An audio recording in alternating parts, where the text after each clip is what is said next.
Hey guys, it's Lil Nogi Tales here, and today I'm going to be doing a review on the manga Tokyo Ghoul. Yeah. So, for the basic plot summary and exposition of the story, it's 143 chapters. It's seinen, so there's going to be there is more tragedy, deaths, and kind of darker story and themes, more so than shonen would.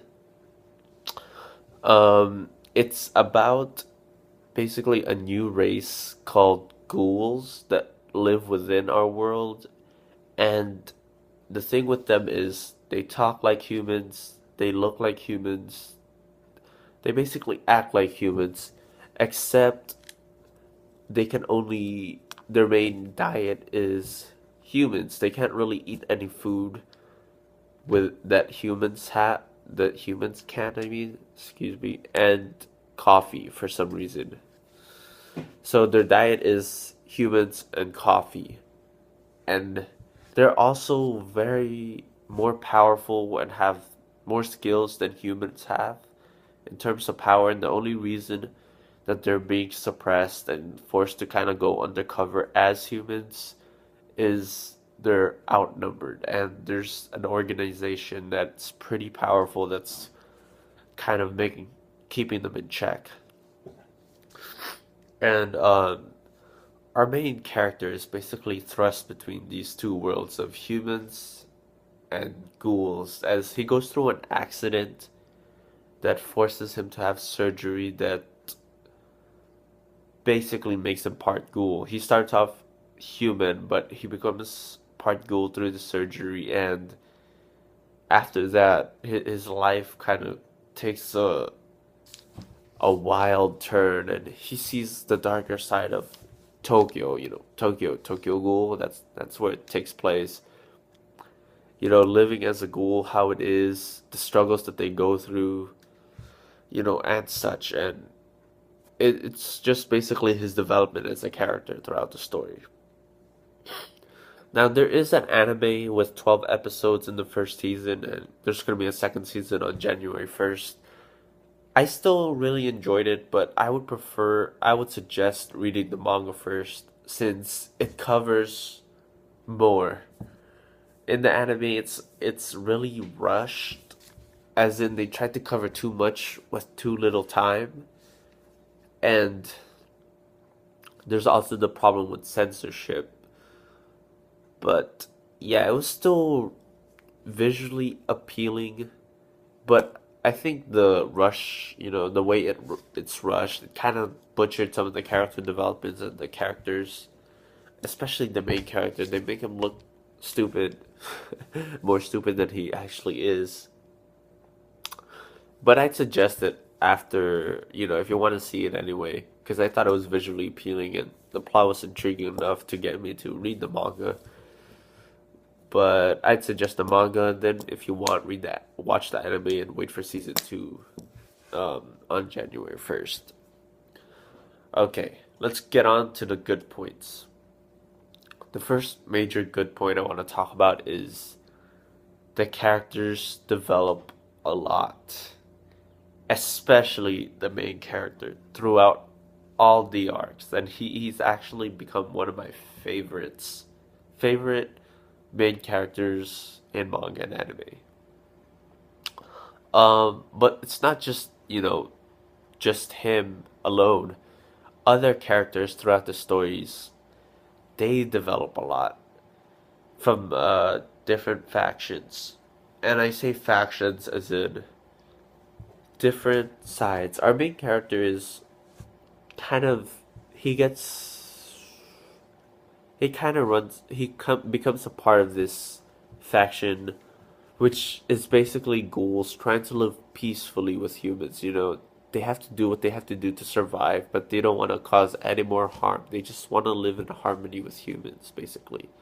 Another faction would be CCG, which is a ghoul extermination uh company or no organization. They just want to get rid of all the ghouls in Tokyo. And there are some ghoul factions who are kind of the counterpart of Anteku, where they really despise humans or they just don't care for them. And at times, some of them are trying to usurp CCG and kind of take over, the world. Have humans, ghouls on the top of the food chain instead of humans, and each of them have rich backgrounds. Most of the characters have rich backgrounds, personalities that make them unique, and their relationships with the other characters. Like take CCG for example, they go through a partnership with each other. Basically, they're assigned partners, and the stuff that they go through, the events, it just really gets a good bond, with those two characters, and it makes the character even more rich. And for our main character, he develops bonds with, his teammates, if you would, at that faction I was talking about, where they kind of just want to live in peace with humans. The second positive I'd have to point out is the main character. As I said, he's become one of my favorite main characters of all time, and I think the factor that really makes him appeal to me is, I don't know, maybe this is just me, but he has such a tragic story. I mean, he goes from like a nice, like peaceful human into this hybrid of human and ghoul, and it's not really his choice, and like he's exposed to, I'd say, the dark side of Tokyo, in terms of ghouls.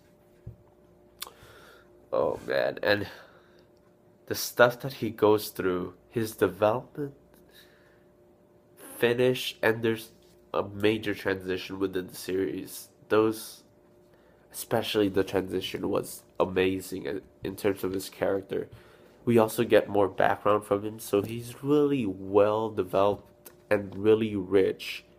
And I'm gonna say it right now, but when he makes that transition, whew, I think that's when he became one of my favorite characters. But yeah, like he just goes through so much. Like he starts off extremely pure, and his motives are right enough, but that never works. And sometimes in some series this works, where they remain pure and they kind of have this black and white thinking, but our character gets like absolutely mind fucked and abused, used and abused for having those motives, because he can't really protect without stooping, without doing some dirty work. You know what I mean? He can't protect his ideals and the people he wants to keep safe if he remains that pure, naive self. And he's learning that throughout the series that he develops as a character. And the finish was, oh, the end of the series. If you read it, you know what I'm talking about. But yeah. Another positive I'd have to say, and maybe this is just me personally, but there was a good balance in power within the factions that I was talking about. And by that I mean there's not really, they're kind of, you know, equilateral. They kind of reach that equilibrium, and each of them have their own rightful beast. Like in the CCG, they have this guy who's hailed as a legend, and in the different ghoul factions, they have various characters who are monsters and are extremely good and hard to hunt down. And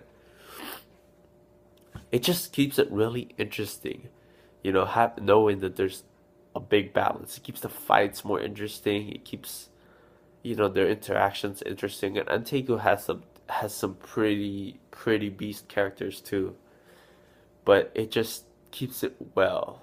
You know what I mean? It keeps me engaged, and they do a ranking system. If you watch Yu Yu Hakusho, you'd be familiar with it, but it's like A rank, B rank. Wait, actually, that's backwards. C rank, B rank, A rank. S rank, and yeah, and they have the same thing for CCG as well.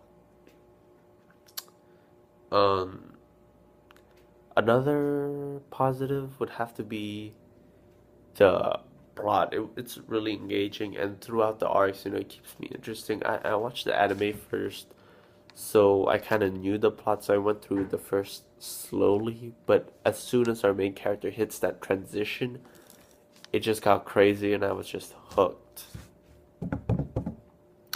Okay, let me get on to maybe some of the gripes that people have with the series. The first I'd have to say is the art. It starts off really, really shaky, but it gets more consistent throughout. I didn't really have a big problem. It's just some people might. He does a really good job. The problem isn't the background. It's more like the character designs.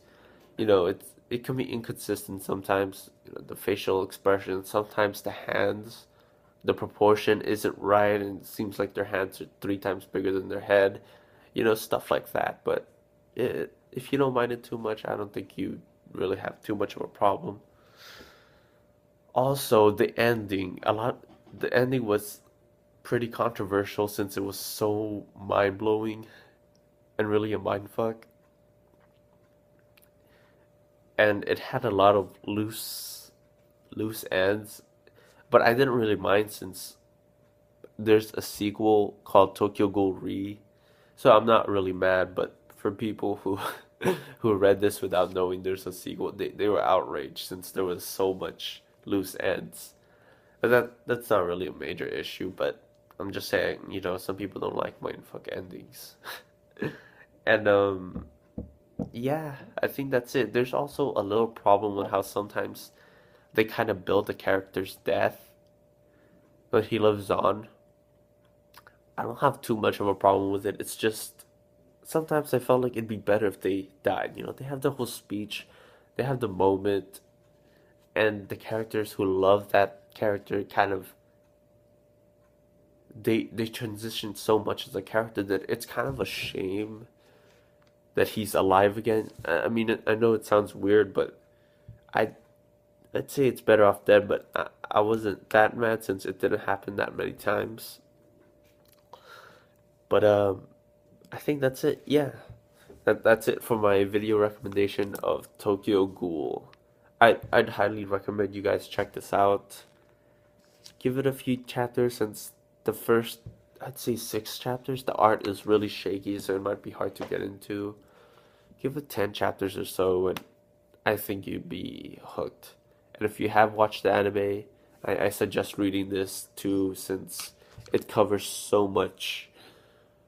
There's there's so much more content packed within Tokyo Ghoul. So that's it for me, and this little Nogi Tales here.